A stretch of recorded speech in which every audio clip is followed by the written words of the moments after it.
Hi, welcome to NDE TV. I'm Peggy Robinson. Today's guest is Linda Salvin, and I'm going to let her introduce her credentials. Hi, Linda. Hi, Peggy. It's so nice to see you again. Thank you for having me back. It's been a while. I always love working with you. I do have a PhD in metaphysics and a master's degree in public health epidemiology. So, what happened along the way as to why I'm on your show? I am Dr. Linda Salvin, but in the state of California, you're not supposed to admit that you're a doctor for some reason. There's a law in Georgia. I don't know, but I'm it's Dr. Linda Salvin, comma MPH. PhD is really what the title is, and I'm a metaphysician. But I have had three near-death experiences, and that's how you and I connected. Because 43 years ago, it's hard to believe it's so long. I was in a commercial airline plane crash. And back in 1981, there was no internet. Okay, that didn't hit till 1996. At that time, I was 27 years old. I was 4 years out of graduate school, which was from the University of Michigan, in epidemiology, which is the big word today with the pandemic. It's the study of epidemics, it's preventative medicine. And I was on company business with a partner, and we had flown from Southern California to Northern California to do some work in a hospital where we had to test the ethylene oxide exposures, which is a chemical that is used to sterilize equipment for surgery. And we told the nurses and the staff, don't touch the autoclave where it was all being done. And of course they did. We went back to the halfway mark, so we went back to the airport.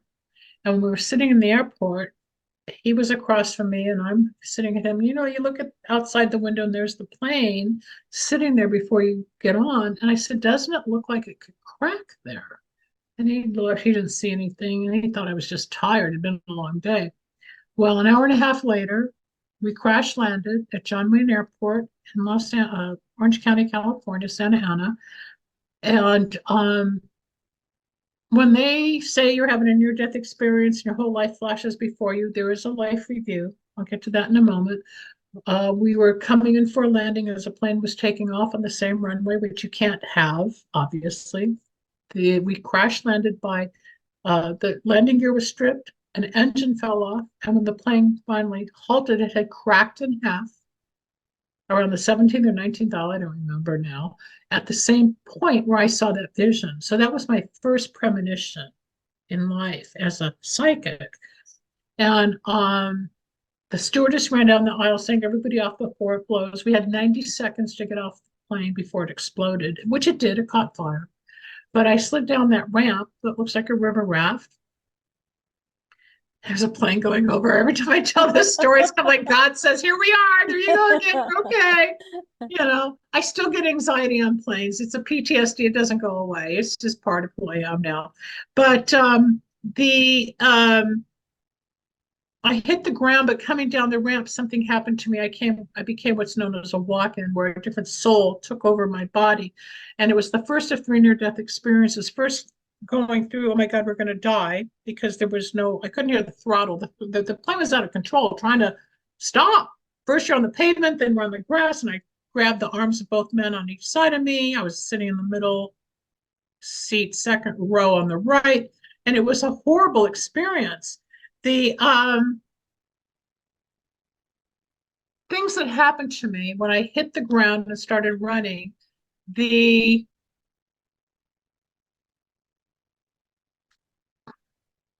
like my soul was out of my body 50 feet above me. I stand 5'8", but I was out of my body for 4 months. So it was like a cyclops. But I didn't know what had happened. And some guy came out on the field and got me to the paramedics, and I got in the hospital, and I kept saying I'm split in half because I was split in half. But that's the spiritual thing that happened. I became what's known as a walk-in, and a walk-in is where someone's close to death and a different soul takes over. I didn't know what was going on. And I was in the hospital for 4 days, and I went home to my parents and didn't know what was going on. And eventually I knew I'd become a psychic because I was hearing things and doing things that I'd never done before. And it was certainly not the thought process I had prior to that day, which is February 17th, 1981. And about a month after the accident, well, let me back up. I'm Jewish. I know that there's a God. We all have God. there's one God. It's just how you get there. There's 3,200 religions out there. I talk spirituality. I talk butterflies, but I remember being alone in my parents' house. They'd gone to Europe, and a cross flew out of the closet of the room I was in and hit me on the forehead. I thought, oh my God, now I'm a Jew for Jesus. And it scared me. So I threw the covers over my head and I thought, oh no. But I had like a Christ awakening. And I said, if you're really here, prove it. And a little light shone on the wall. So I felt it in my heart. And it was one more confirmation of the God energy, the spiritual stuff. But I became very, very psychic. And I ran for 12 years. I didn't use it right away. I didn't want to work at it. I didn't understand it. And I was scared. A month into this, after the plane crash, a friend of mine said, go see the psychic. Maybe she has some information. And that's how I learned about the term walk-in. Her back was to me. She says, oh, you're a walk-in. She knew energy. I said, what's a walk-in? She goes, it's when you're close to death and a new soul takes over. And she goes, well, whoever entered you is a psychic. So I'm not a psychic. Because back then, psychics were like, the fortune tellers with the turbans and a dot in their forehead and on the boulevard giving fake readings or whatever, But the book she gave me is called Strangers Among Us, which was written by Ruth Montgomery in the 70s. And I began to understand what was happening to me. She says, you're going to become a very famous psychic. I said, whatever. I was 27. I'm now 70. I'm known all over the world. Who knew? She knew. But it took me a long time to accept it because I thought it was weird and so non-scientific and nothing that I had studied and whatever. So I got on with my life, and a year later I got hit by a fire truck. I was on my way to UCLA for a job interview. I got hit by the truck and I got hurt, and I had another kind of out-of-body kind of near-death explosion in my brain.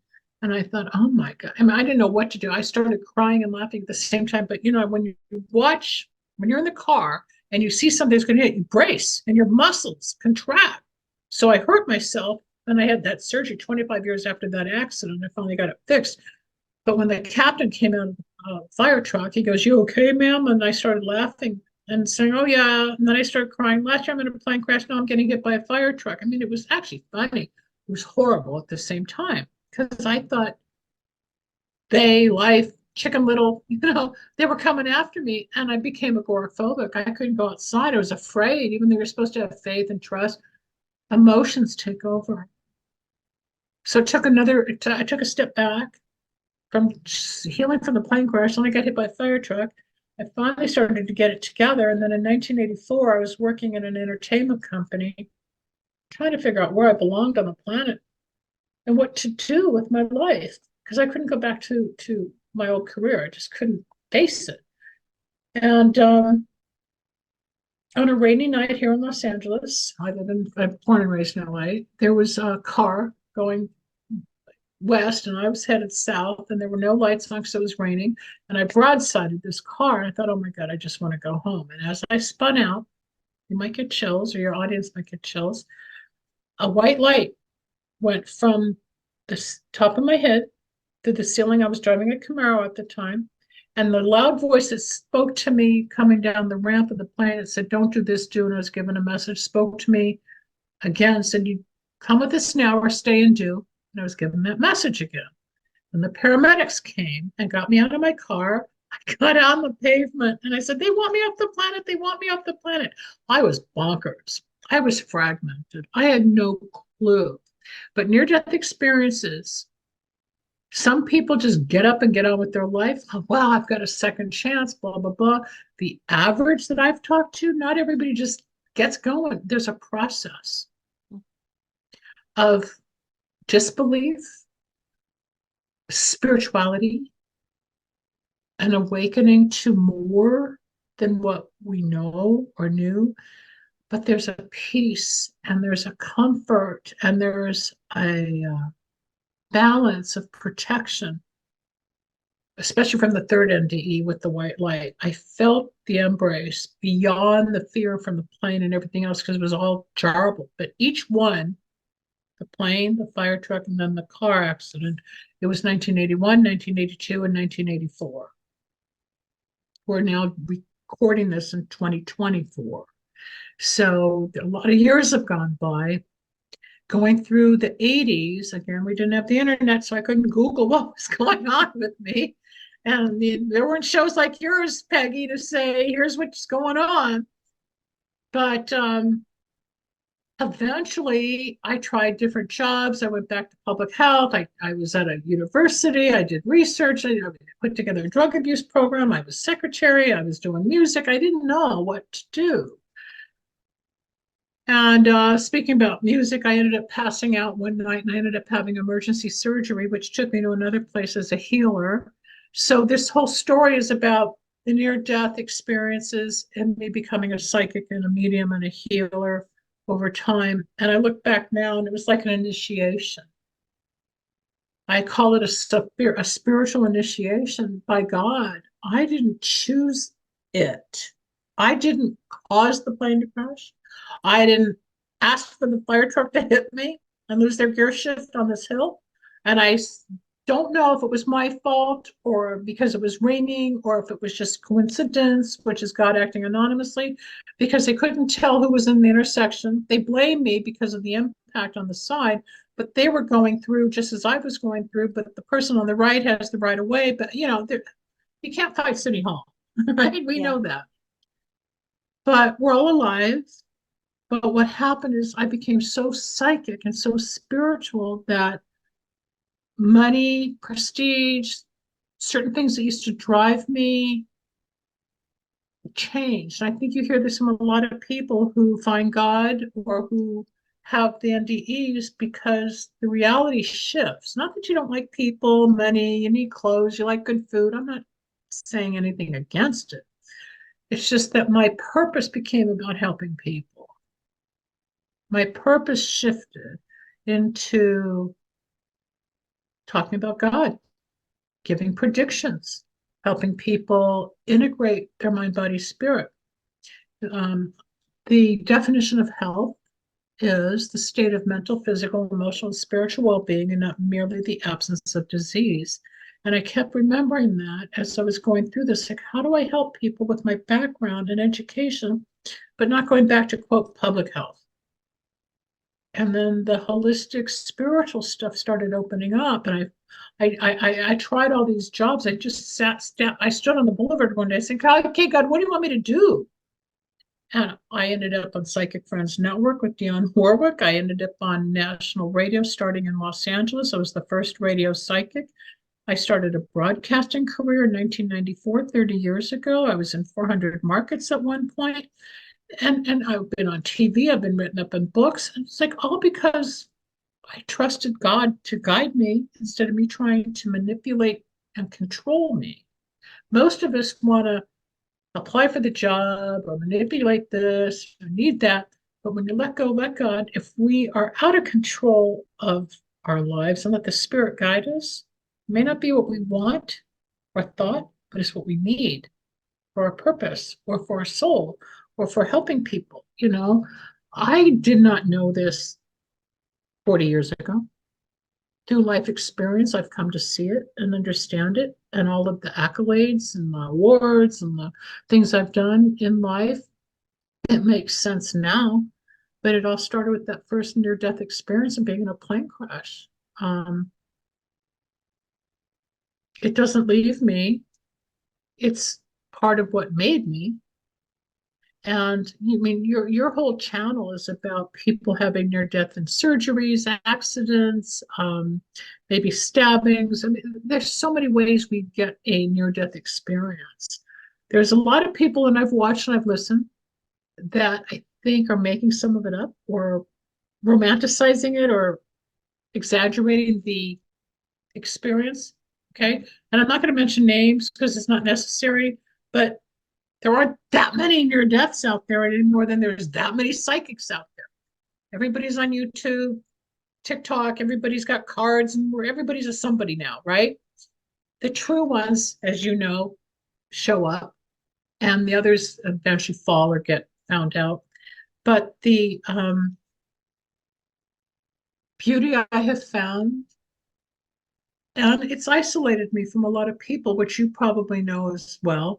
When you talk about God and you talk about Jesus, or you talk about religion, or you talk about Judaism, or you talk about Hinduism, or you talk about any form of Catholicism, Christianity, whatever religion somebody has, and you mention the word psychic, there's a weird thing that happens. I don't like the term psychic, it's very demeaning, but the truth is, I am clairvoyant, I am clairsentient, I am clairaudient, which means I see, hear, and feel. After the one surgery in 91, which was an emergency hysterectomy, I became a healer. And in 1996, I had 100 tumors removed from my hips and thighs because of all the healing I did. I put it back in my body and I became a medium. So I started talking to the other side. So not only had I seen the other side, been given the chance to go to the other side, I was then given a gift to communicate with the other side, to then help people with communication, closure, and comfort. I didn't know any of this then. It happened. I evolved into a new being as the channel. It's like, okay, they chose me. I don't know why. Some people feel you're born with all of it. I don't think so. I didn't have any clue. I didn't have any interest. I didn't have any gifts at before all this. So the people watching who are enthralled with near death, um, there's a peace on the other side. There's a struggle daily on this side. We are in life to learn lessons. We battle. We confront. Yes, we go out and have a good time. You make the best of it. I think sometimes this is the hell, and we come back time and time again to experience things, right? But I've learned drinking, doing drugs, smoking, overeating, not taking care of your health and your body, which is the temple to your soul, is not the answer either. You know, we want to escape the pain. You've lost your mom. I've lost my mom. I know what that feels like. Or you lost your dad. You know, you lose people. You lose an animal. You lose a friend, and there's pain. I have 3 suicides in my family. I grew up in pain, you know. But you make the best of it. For whatever reason, I've been working at helping people with their pain or their career direction or their love life or um, investments, spiritual growth. I'm grateful for the gift I was given. But it took me many years to go from the incident, wading through my challenges, to finally say that here's my career. And then along the way, because I was scientifically educated, I went back to school and got a PhD in metaphysics to put the science with the woo woo. And I became Dr. Linda, the metaphysician. All because it started with the plane crash and that first NDE, you know. Makes me remember, I forgot about it. I'm gonna put it in my book. That's something I really haven't talked about. Actually, I was thinking about it earlier today for some reason. My son, when he was graduated from high school, he has already signed up to join the Army. That's all he had ever talked about all through junior and high school. So, of course, as a new mother, he's my firstborn, and I'm not feeling real good about this. All him leaving home and going in the military, 1998. And so I go with his girlfriend and him, or I drive her there. We meet him there because he's getting sworn in at the airport with the other guys, and then they're flying off. And so my only thought was my baby's leaving the nest and that kind of thing. And I've seen Born on 4th of July where the guy gets hit by a stray bullet and all these things. Did not think that the moment I saw him walking to get on the plane, suddenly the plane's not safe. The plane's going to crash. And so I had called my ex. I said, you really need to be here. This is the time he needs his dad. So he was there. He had just showed up just before he was getting on the plane. And so my ex and my son's fiance is laughing at me, rolling their eyes, and they're thinking, oh, mother hen. And I was like, no, I'm like, every particle in me was jumping. And so there's big long windows through this hall as you're supposed to be leaving, going to your car. But I'm like, no, there's something wrong with the plane. And I looked out to the plane he was getting on, watched it take off, and they're kind of like, are you coming? I'm like, no, there's something wrong with the plane. All of a sudden, black smoke is coming out of this plane.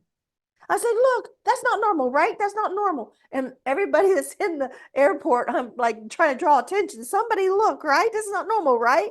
And they're still laughing at me thinking this is normal. Like, this can't be normal. Are the other planes putting out black smoke when they leave? I don't see it. And they're just like, oh, come on. So I'm getting in the car. I calmed down. I told myself I was being ridiculous. We get a call. We drove about an hour, headed home. We get a call. My son, we had to make emergency landing, was losing fuel.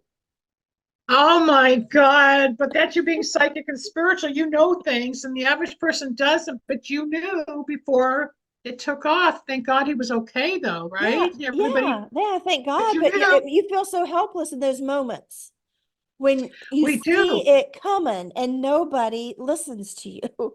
Exactly. And I go through that a lot as a psychic. People think I'm wacko, or, you got the skeptics, or you got the naysayers, you got the real super religious people that put me down like I'm doing I got the blood of Jesus on my hands. I mean, I've gone through all the scrutiny and the bullying.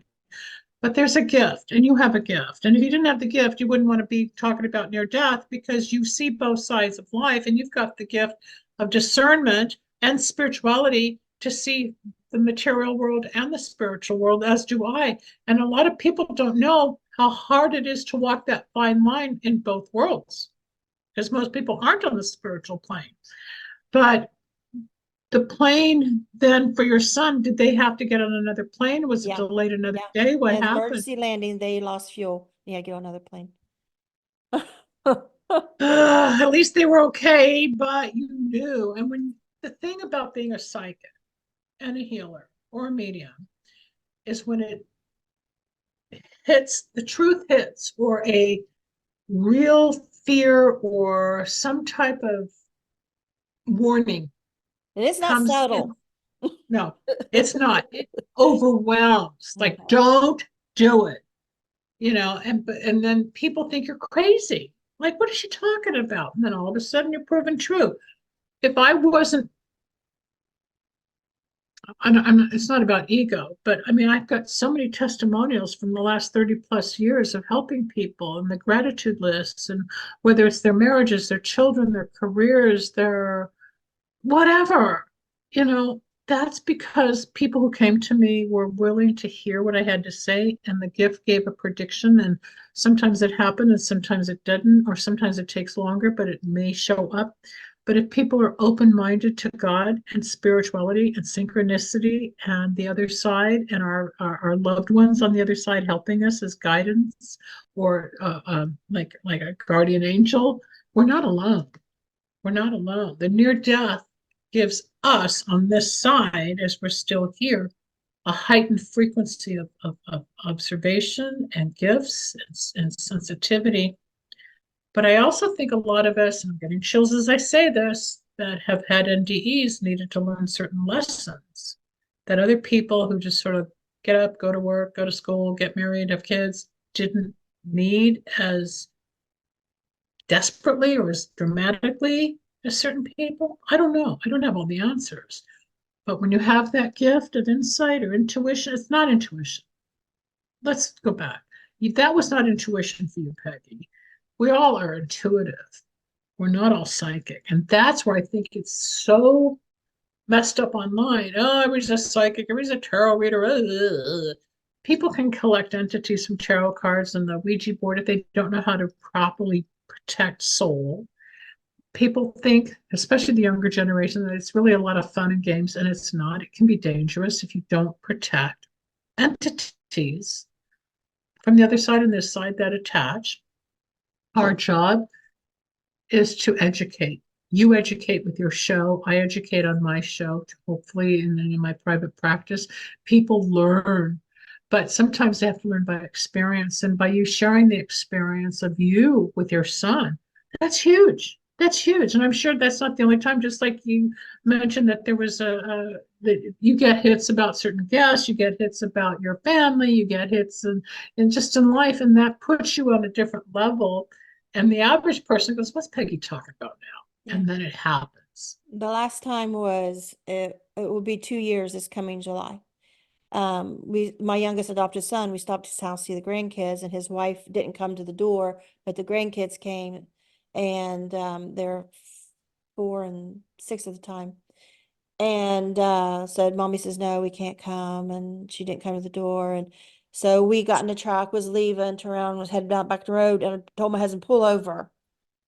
And I just started crying. I said, I see it as if it's happening.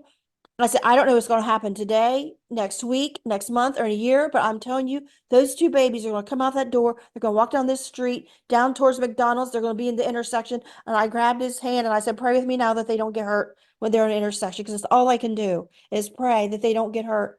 And it was, how much was it later? A few weeks later, we got a letter in the mail. The kids have been removed from home. And asked us to do kinship care for our grandkids. Of course, yes, But so I got to talk to my daughter-in-law what happened. And I don't know if it was that day or that week. I don't know when. But because they didn't remove them the day this happened, that they actually did walk down the street to McDonald's. It was a middle intersection. I saw the papers from Children's Services, and they did not remove that day. They gave her another chance, and it happened again within another week. And she was down there this time with them, laying on the concrete, so high on meth. McDonald's workers was taking care of the kids. And so that they called Did my she friend get to hit? come get him, and he wouldn't. So that's how I removed him. So, but yeah, it happened exactly as I saw it. Like you had the vision. And a lot of people do not understand the visionary, the clairvoyance, the precognitive dreams, or it's being psychic. I know it says in the Bible, don't go to fortune tellers. Psychics are not fortune tellers. I'm not here with a turban and a dot over my eye giving you false hope and a false prophecy. If I have been given wisdom as you have been given wisdom, sometimes you don't even know where it comes from. It comes through you. It comes through me.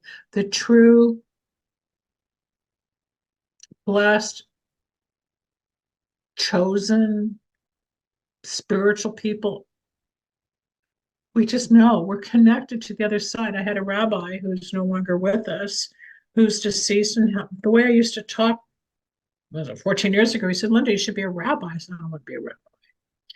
I like doing what I do for everybody. I didn't want to just be in the Jewish sector, and I'm not as Jewish as I was. I just see people as people. I don't go into the religion, which is man-made. I go into spirit, which is God.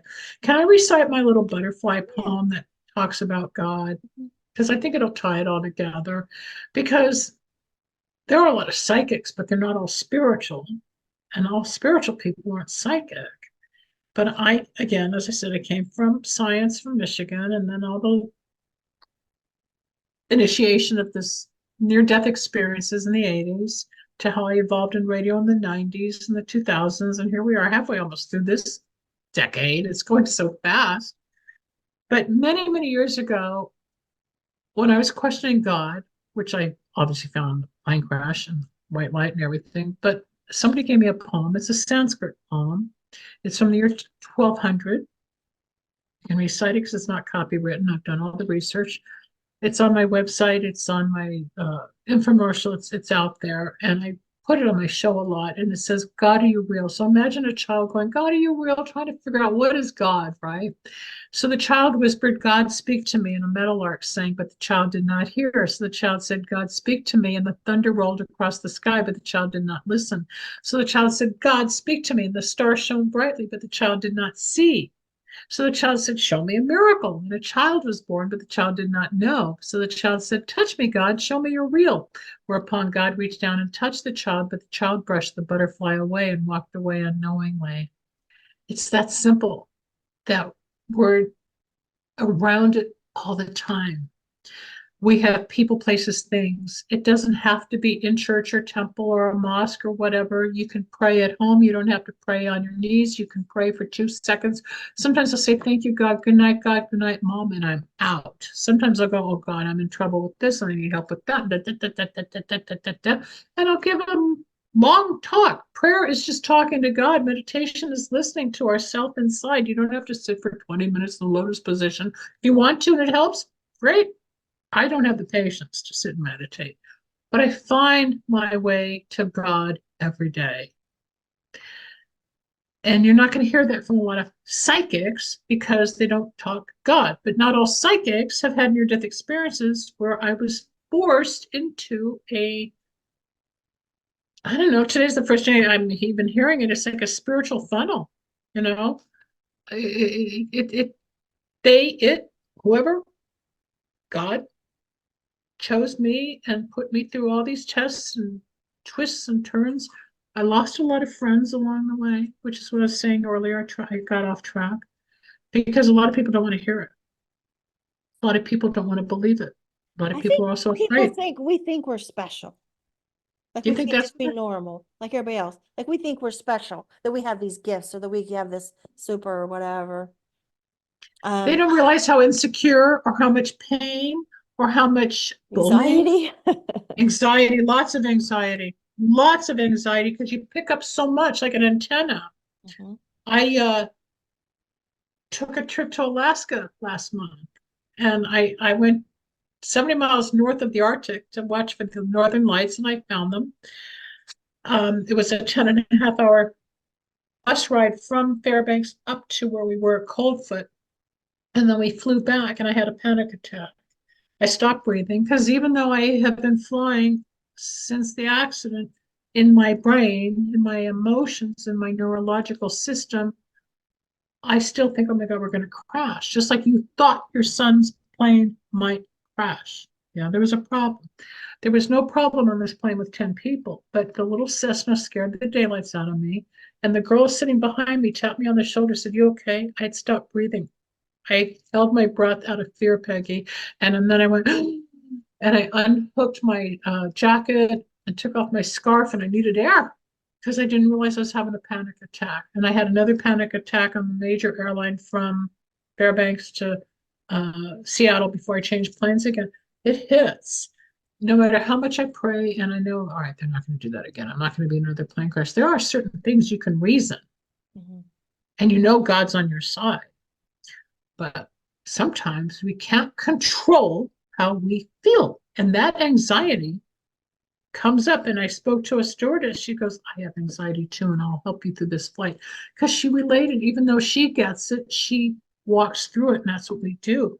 People don't know that the psychics and clairvoyance, because it's magnified information. If you're like me, noise will drive me crazy, or if somebody drops something at the restaurant or in the house, I get startled because you and I hear we're amplified, Mhm. Everything gets louder. louder, Mhm. louder, or deeper, or what bothers you and me and takes weeks to withdraw from or heal from. The next person's like, just let it go. It's like, you don't understand how deep this goes. Mhm. That's why I understand you. That's why I understand why you do this channel, because you're teaching people that there's a psychic spiritual experience and near death accelerates it, which you had your near death experience, what, when you were young, right? Age 5 and age 25. You were young. It started when you were young. When you told Um, that poem a while ago, it made me think of a year or two ago. It's on my phone. I could tell exactly what day. I went to bed one night and I was just really tired and I was just praying before I fall asleep as usual. And for some reason that night I was just started saying, God, I wish I could see you. You know, like I prayed to you, loved you my whole life, all this stuff. I just wish I could see you. And then my husband come woke me up, just I'm about to drift off. He says, you got to come see this. And I'm thinking, what possibly could I have to go see this late at night? I'm just about to fall asleep. So I get up. I really don't want to. And I go, takes me on the front porch. Now I've lived here almost 40 years and I've never seen this. Here is a white owl, a huge, beautiful white owl sitting on our pine tree by our front porch. And so oh my I get out my God. phone, I get up, make video. So I posted on Facebook. It's beautiful. And it sat there and sat there the longest time. Beautiful, beautiful white owl. Be still, for I am God, and he shows up in his own manner. I mean, that's a symbol. When we get into the totems of life, and you see the owl, which is wisdom, and yet it was white, which would represent the purity of God. And you asked and you received. You know, it's simple. A lot of people make it so difficult, but I'm glad that your husband found that. I Yeah, have a he didn't similar. know, of course, what I was praying. He just happened to go Yeah, but outside he to said, "You got to see bring the this dogs owl." in and saw this owl. Like, you gotta see this. And it I didn't had a move. The whole time we're out there talking, it never moved. stared at you because it was a presence of the spirit coming to you. I did a movie in 2010, I believe. A man by the name of Mark Wexler was the son of is the son of Haskell Wexler, who was a famous choreographer in movies. His mother died, and he was on a search for longevity and his own mortality. And I was on the radio back then, and I was channeling somebody on the air. And he called my office to ask if I would be the medium in his movie. I'm like, sure, come on over. Before he came to the house, there were two birds, two doves, sitting on the like a little ledge where the window was. And I called my neighbor. I said, you got to come see these birds. These birds just show up. I don't know what these birds are. Blah, blah, blah, blah, blah. And I fed them some seeds because I had birds, and they just sat there, these beautiful doves. Just before Mark came with all the equipment to film the episode, I said, you're not going to believe this, but these doves were sitting out by this window. He goes, really? Oh, my mother used to draw doves. So here I'm going to be channeling his mother. He had to come back to do something a week later. He brought the paintings of some of her doves that he found in the garage to show me, and they were the same color and style or breed or whatever that I saw. So spirit will come and say hi in its own way to give you the confidence, like, hey, I'm here. In this form, it was doves. All through the movie, he interviewed people who are dead now, like Jack LaLanne and Phyllis Diller. A lot of celebrities from the old days were in this movie. Plus, he went to Japan. What's the secret to life longevity in Okinawa is why they're 100 years old. And he was looking for answers. He got to me, and all I kept hearing from his mom was, don't worry, stop worrying, Mark, don't worry. So when this movie came out in the Lamley theaters, and there's all these people who's around the world interviewing, they all said, no, don't worry, don't worry, don't worry. And at the end, there's me. Don't worry, Mark. That was his mother. Just like everybody said, don't worry. He was so afraid of dying, because that's what happens when you lose somebody. You think your time's running out. You know, that's a normal reaction. Oh my God, what's my life like if they're gone?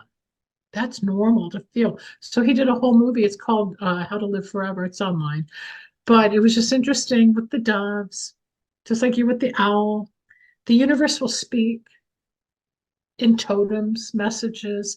And part of the near death awakening for me, I think, was to find all those coincidences and how it all works, because we're not alone. We feel it. I think the psychics are different because we're on a higher, not egotistical level. I'm not talking ego, I'm talking frequency, right?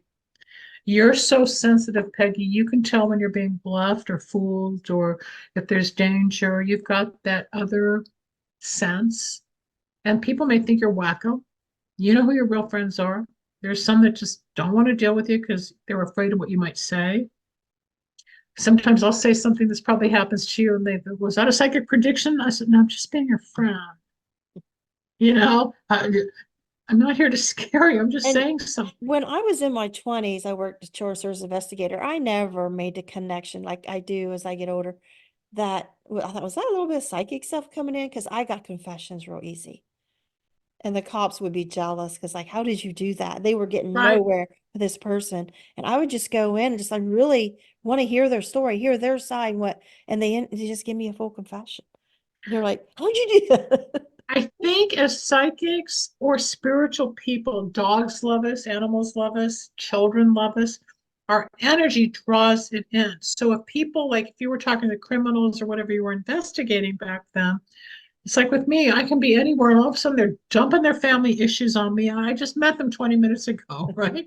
But there's a safety net or some feeling of comfort or genuine non-threatening something where you're out in the world and you can't just walk up to anybody and dump it all, but there's something in our energy that allows the next to open up. So yeah, the cops would be jealous because they weren't on your level of frequency, whether it was your psychic stuff or your spirituality.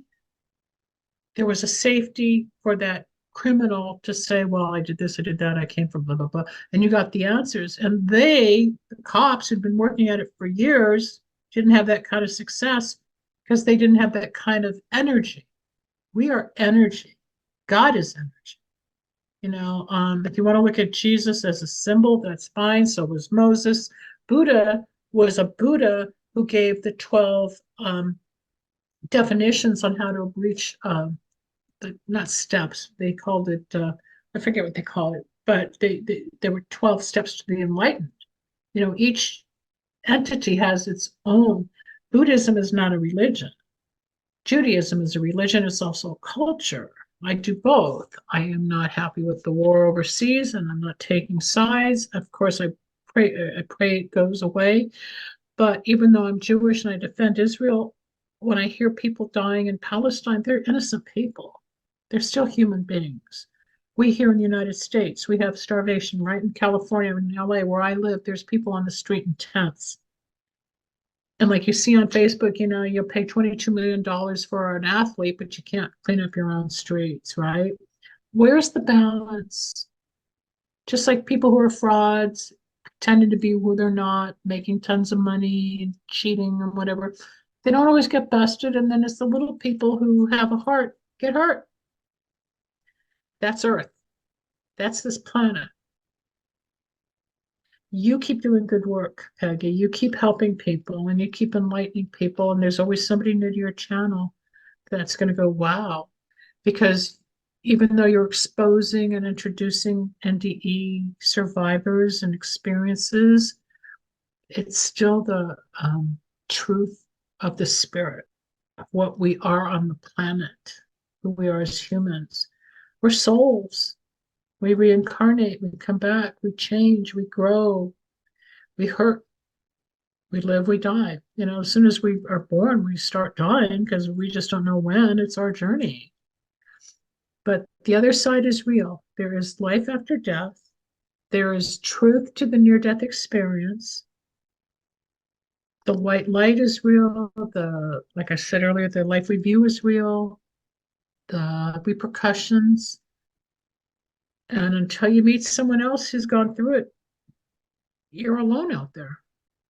Nobody, oh, I understand. Oh, that's too bad. They can be somewhat sympathetic, but they don't know the depth. You've got depth.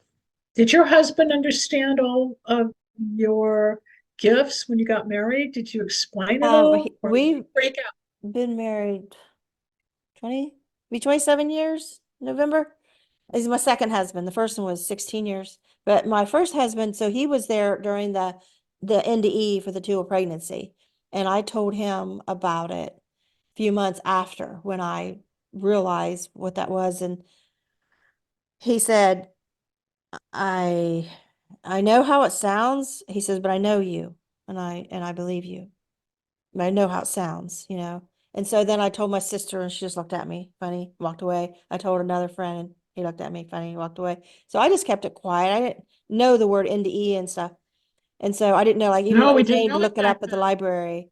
And so it was a long time. So when I first started wanting to go to an Ions group, found out there's one in Columbus, and I wanted to go so bad. It was months. I felt like this must be what gays feel like coming out of the closet because I called my sons who live near Columbus and I said, will I embarrass you if I go to this group as if they would know, about this group in this church somewhere?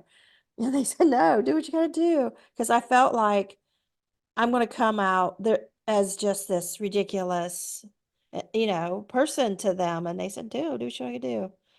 So now they're all on board. They know this was what I do. It's what I talk about. But I was really scared because my reputation meant a lot to me, my credibility, my trustworthiness. I worked in those Well, the fields as you self-worth, need that. self-esteem, how you appear out there, how people perceive you, it's hard when they hear that side of you because some are intrigued and the others are scared.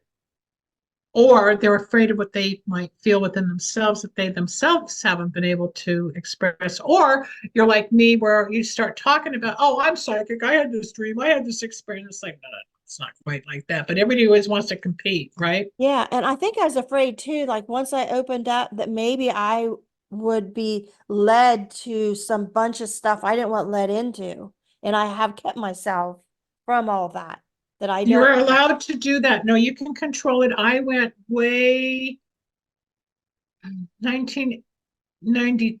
92, 93, when we had the Rodney King riots here in Los Angeles and all the fires and the chaos and the fighting.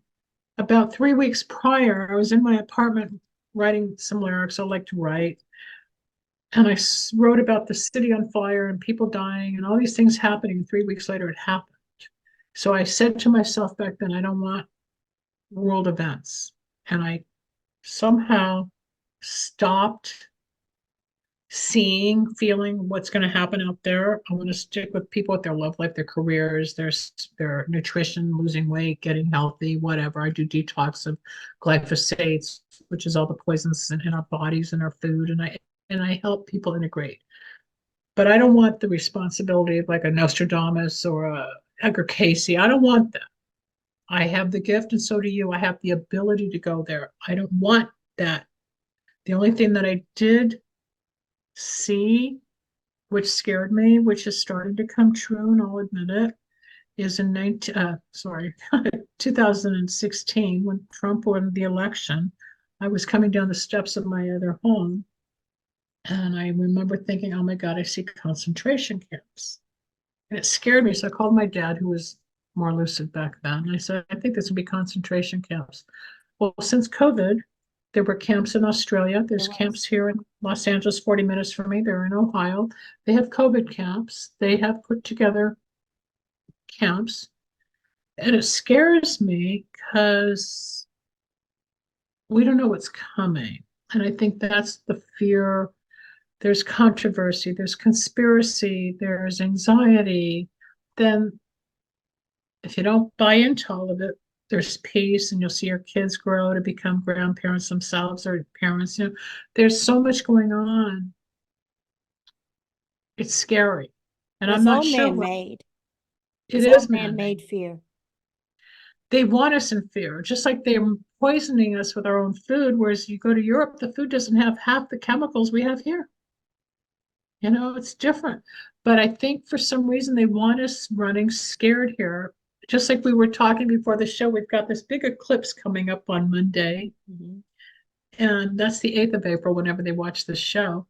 And there's I know 4 people who have left Los Angeles to go to Texas or will be going to Texas. And one family just went back to Arkansas to visit her parents, and they're going to watch the eclipse and get the glasses. And I'm like, I I'll know see it people that's online. come from Florida a week ago to come here to Ohio.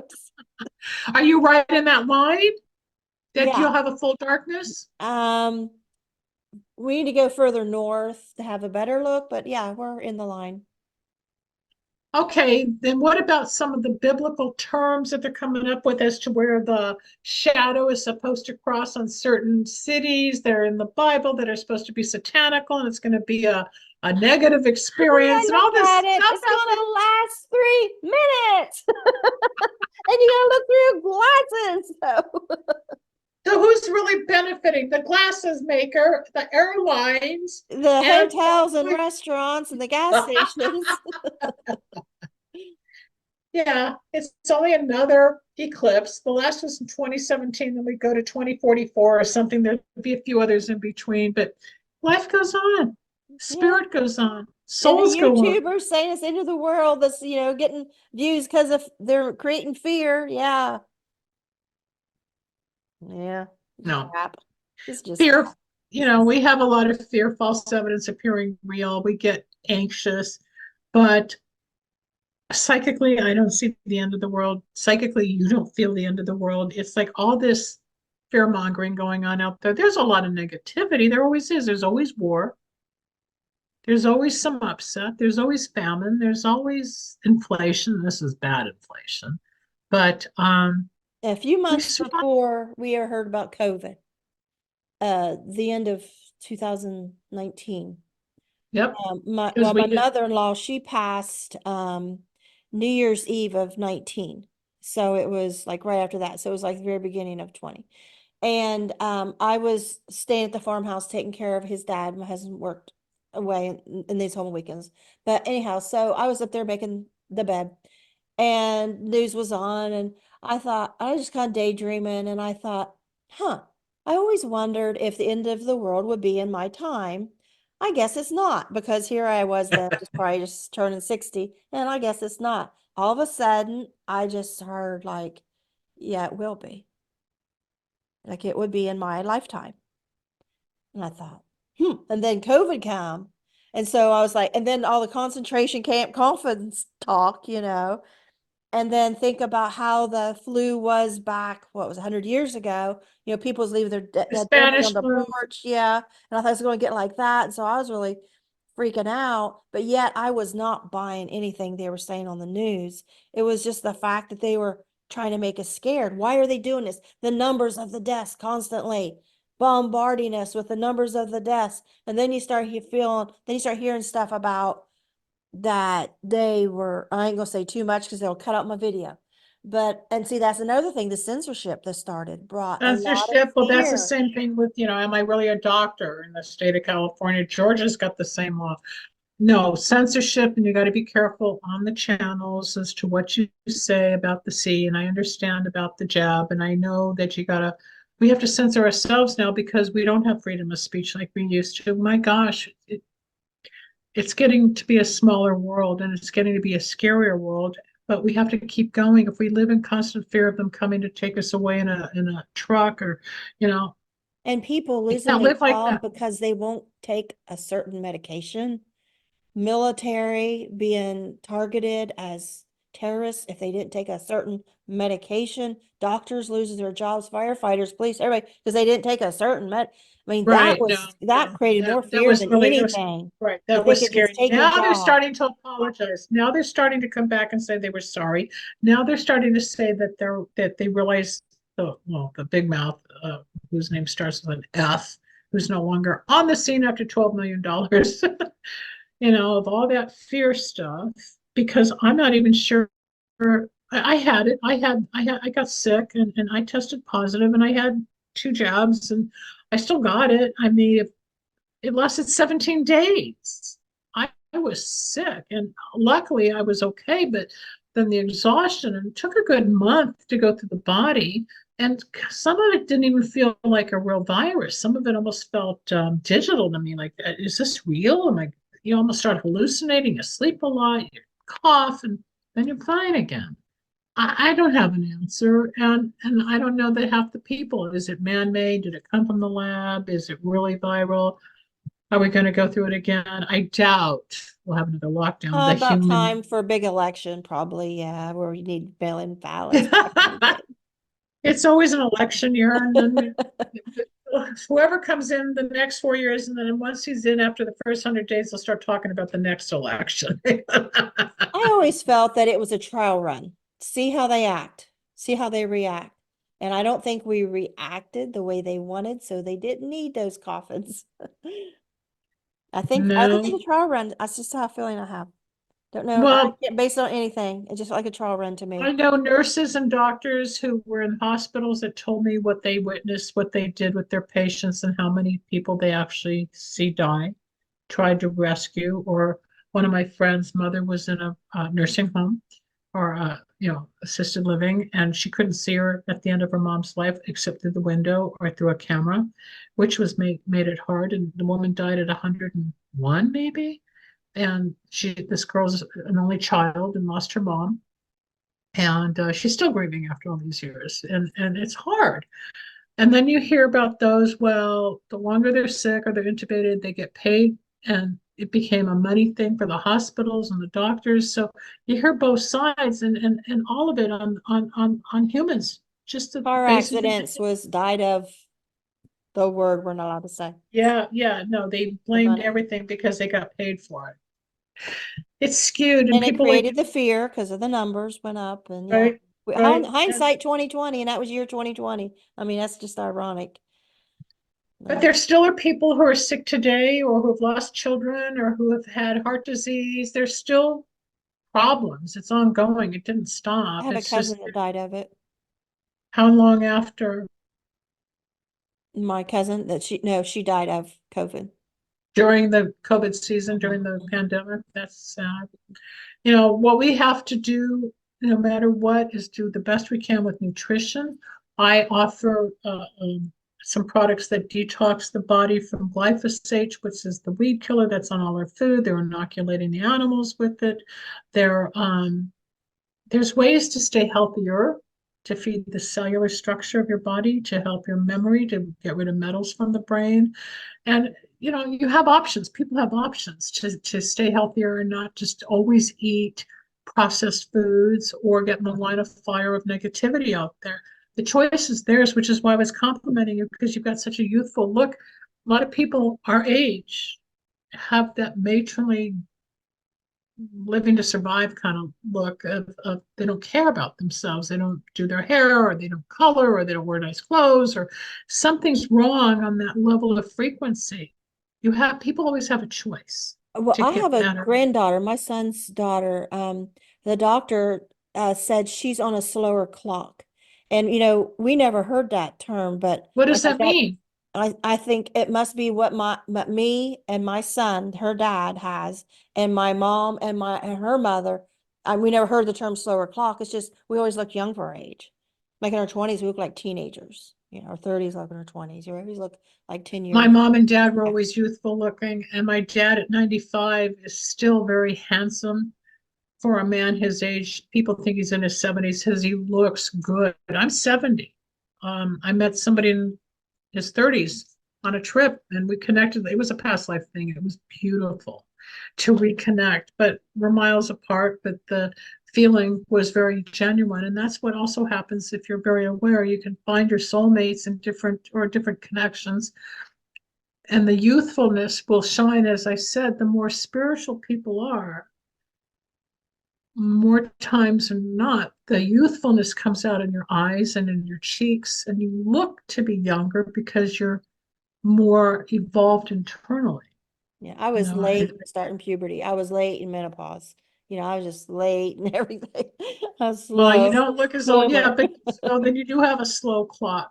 So I tell my daughter Riley that's 11 and looks like she's 8, like I did at that age, and I said, honey, you'll be glad when you get older that you're on the slow She clock. wants it more now to compete with the kids, and when she Yeah. gets older, she's going to be thankful that the clock slowed her down, because they're all going to go ahead and get wrinkles or look funny or live a fast life She's and age tiny, quicker. skinny thing like I was. You For just, now.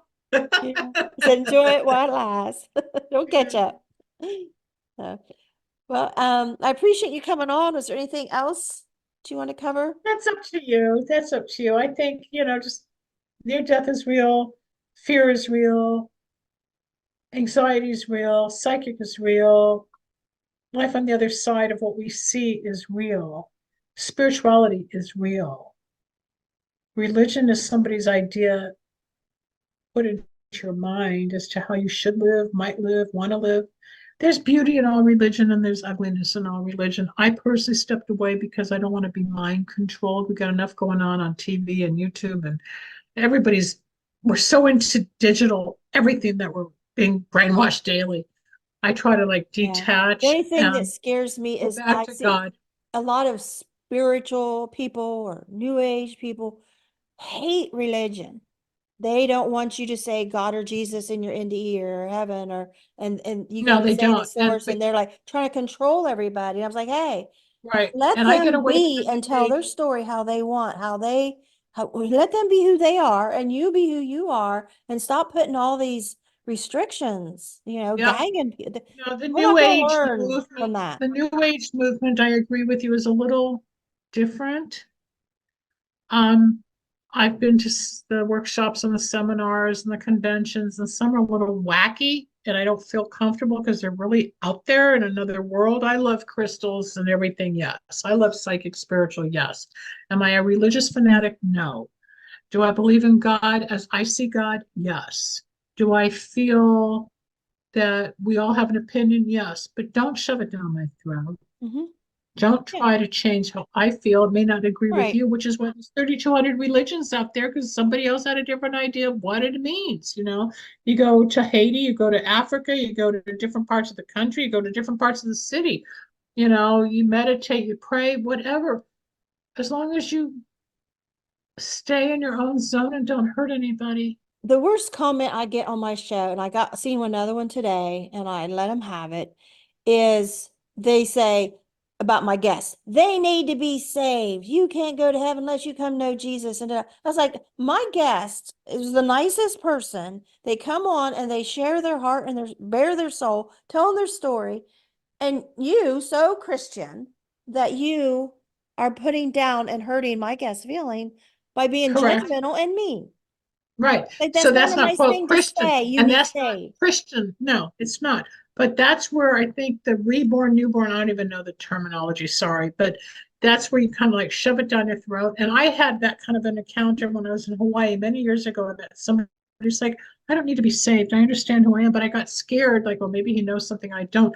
And then you start questioning Yeah. your own truth. We're all here. I don't want to hang out with the new ages any more than I want to hang out with the super religious. I just want to be me, do Right. my own thing.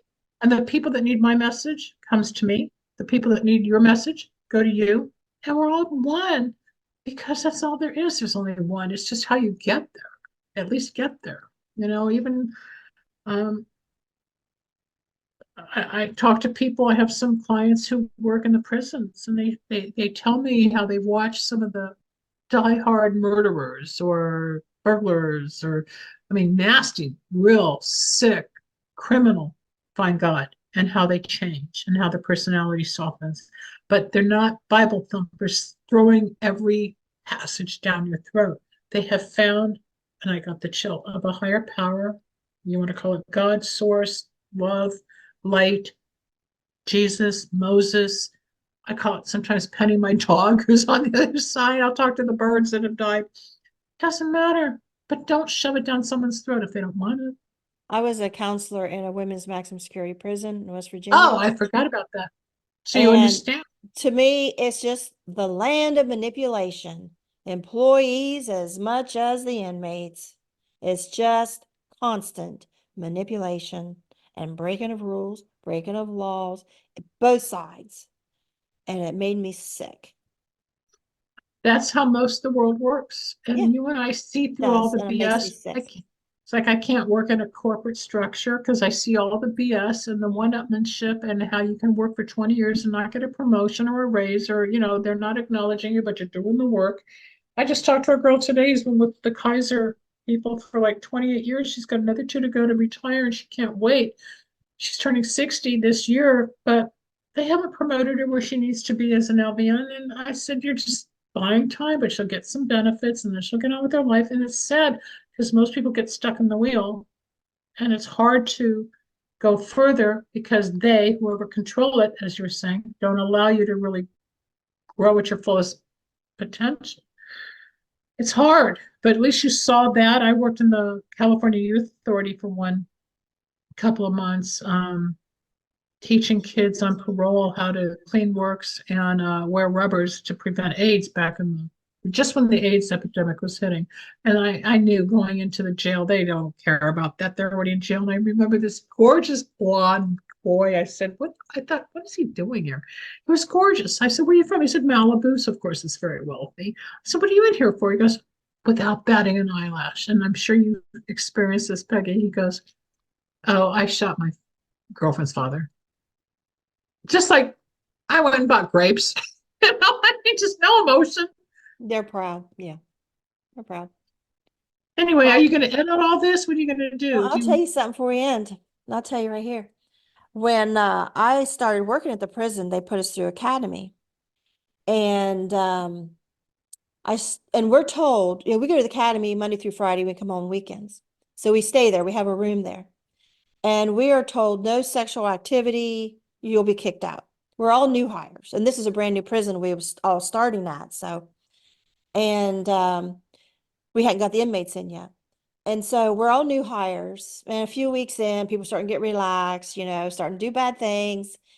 And there was a pool with a hot tub that we had access to, part of the university.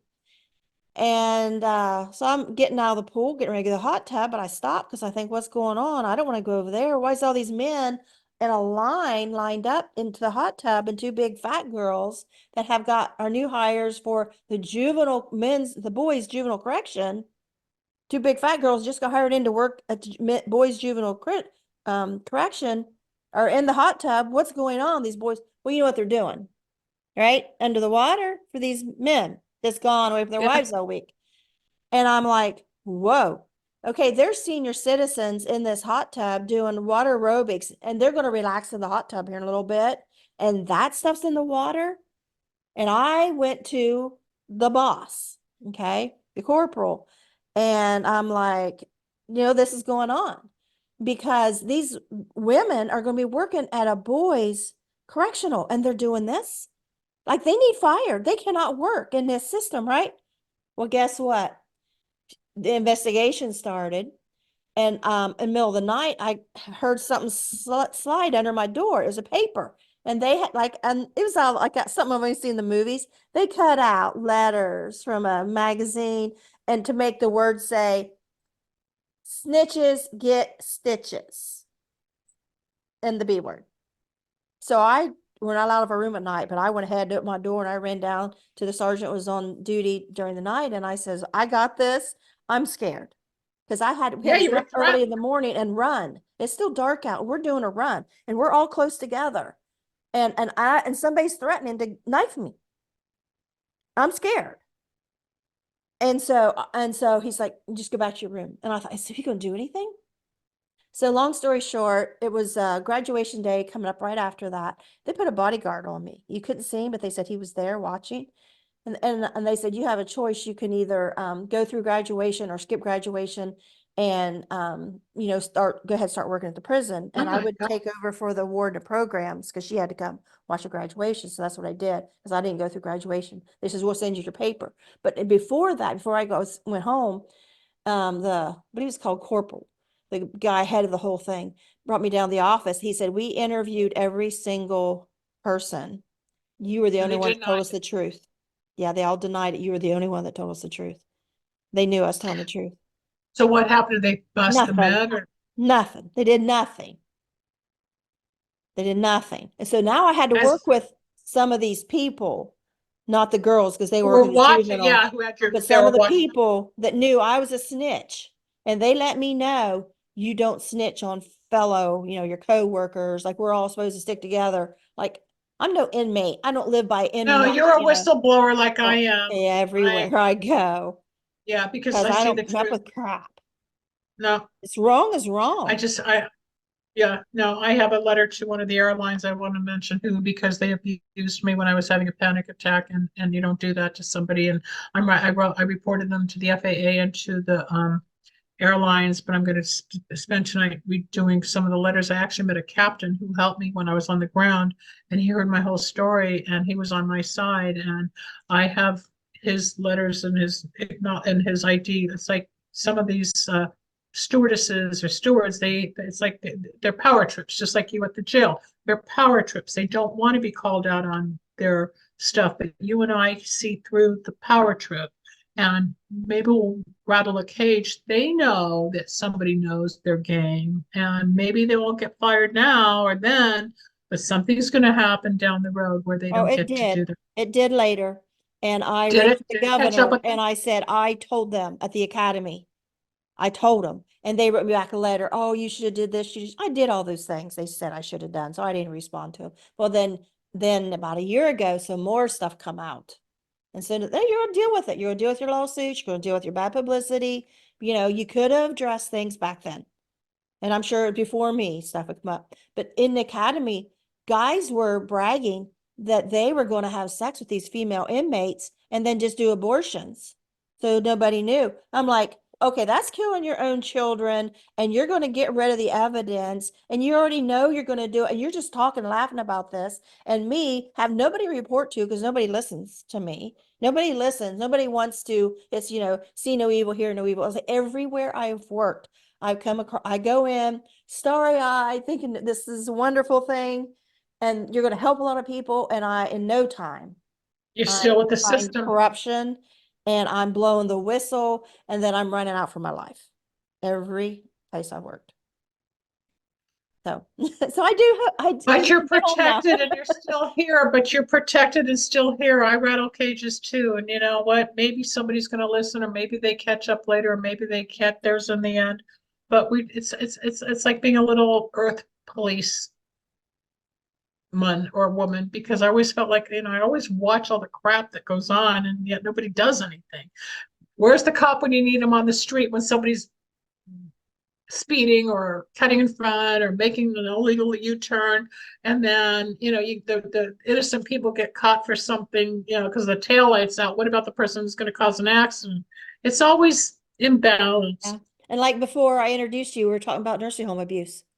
I mean, Yep. it's just That's been everywhere. rampant forever. Yeah, that's been rampant. A lot of people go into abuse. I was in the hospital for one of the surgeries with the tumors, and I remember the last time there was a Filipino nurse, and with the IV in my arm after surgery, she had her thumb and fingers on the IV, and I said, "It hurts. Move your finger, thumb." She wouldn't. She sat there with the pressure to the point it was so painful. I sat up in bed and I slapped her across the face. And then my doctor came and said, "You're almost thrown out of the hospital." I said, "She was hurting me. She deliberately was hurting me, putting pressure on the needle."